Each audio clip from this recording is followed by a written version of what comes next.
তুমি আলোকিত আল্লাহ, এই খবরটাকে একটা তাজা জান্নাত বানিয়ে দাও আল্লাহ। তার আত্মাকে রূহকে তুমি আলা ইল্লিয়িনে রাখো বাবু। আয় আল্লাহ, তার বেতাতুর বাবাকে পাশে নিয়ে আমরা তোমার দরবারে আল্লাহ, তার বাবা তো আওয়াজ শুনছেন আল্লাহ। আল্লাহ, তার চাইতে তো তুমি বেশি শুনছো বাবু।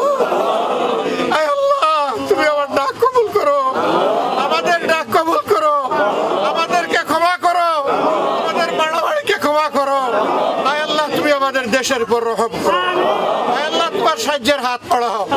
আয় আল্লাহ, চিরদিনের জন্য জঞ্জাল এবং জুলুমকে এই দেশের উপর থেকে তুমি খতম করে দাও আল্লাহ। এর জন্য তোমার দিনের শাসন বড় প্রয়োজন। ইনসাফ তো মাবুদ কোরআন সুন্নাহর বাইরে নাই আল্লাহ। আল্লাহ, কোরআন সুন্নাহর আইন কায়েমের তুমি তৌফিক দাও ইয়া রাব্বুল আলামিন। এই শহীদের আপনজনকে, তার পিতামাতাকে, তার ভাই বোনকে আল্লাহ তুমি সবরে জামিলা দাও হে আল্লাহ। হাসরের কঠিন মুহূর্তে ইয়ামুত তালাকে যখন আমরা একে একে তোমার সামনে হাজির হব আল্লাহ, তোমার এই শহীদটাকে তুমি মায়া করে মাবুদ আল্লাহ, শহীদের উত্তম দরজা দিয়ে তার আপনজনের জন্য ও মাবুদ সুপারিশের